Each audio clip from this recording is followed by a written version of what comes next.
American Morning, the most news in the morning, period. Weekdays 6 Eastern. Mike Huckabee, if he wins every single one of those races from now on, still, according to CNN's number crunching, makes it mathematically impossible for him to catch up on the delegate count. But Huckabee is saying he is not going anywhere, and the governor joins us now this morning from Little Rock, Arkansas. Thanks for being with us. So, not enough delegates to win, even if you won every race from now to the end. Why stay in it? Well, for one reason, Karen, we need to keep the message out there that conservatives want to be heard from. The immigration issue is one that Republicans care deeply about. We better have that discussion going into November. If I leave, we're not going to have it. We're not talking about tax reform, and we need to. A lot of Americans are hurting. 2 million Americans face foreclosure. The Republicans have acted like the economy's just fine. Well, it isn't just fine. And somebody better be talking about how are we going to help the people at the middle class and the bottom of the middle class.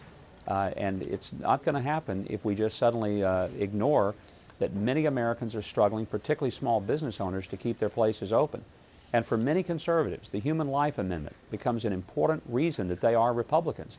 And if there's an indifference toward the sanctity of human life, you're going to lose a lot of the foot soldiers out there that knock on the doors and make the phone calls. Now, I understand the math about getting the nomination at 1191 delegates, but it's always possible that nobody gets that magic number. This goes to a brokered convention. So, as I've said all along, when someone gets 1,191 delegates, I accept that that person, me or somebody else, John McCain, is the nominee.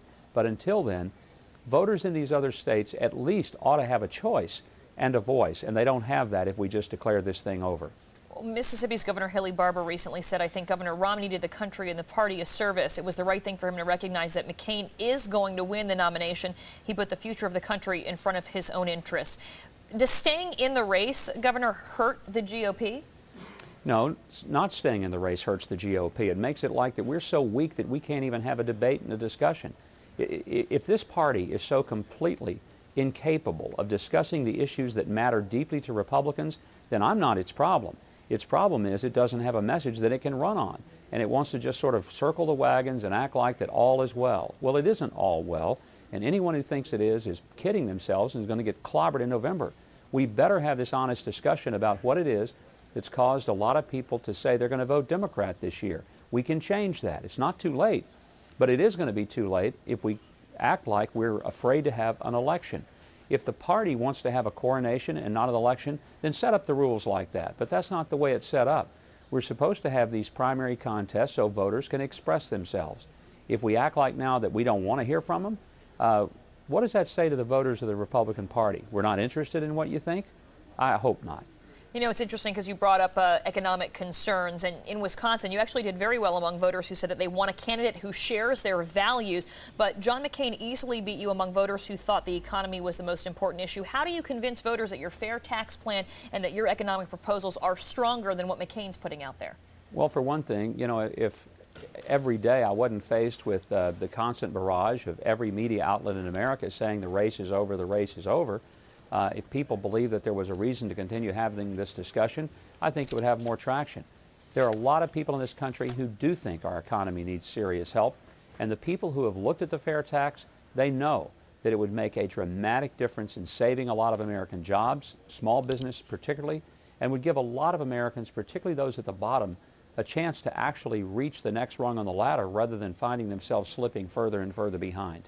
Now, I don't doubt that you're not being sincere when you talk about the need to discuss some of these issues, but I was watching some of the election coverage last night, and everyone was asking the same question, or at least trying to answer that question about why you're still staying in it, even though the delegate counts are certainly against you at this point. And people are saying maybe you're trying to build a base for 2012, that you've gotten a great response from some of these mega churches and people within them, and that you're positioning yourself as the conservative candidate of the future. Can you tell us anything about those ambitions? All these speculations. In fact, I heard Ari Fleischer, former press secretary to Bush, on a program last night talk about how that maybe it's just that I like to fly around in charter airplanes. Well, Karen, let me be real clear. I'd like to get more than 3 or 4 hours of sleep at night. My wife's left her job so she could be out on the campaign trail full time. I've given up a lot of opportunities to earn income and instead don't get a dime for campaigning, and I've been doing it every day relentlessly for 14 months.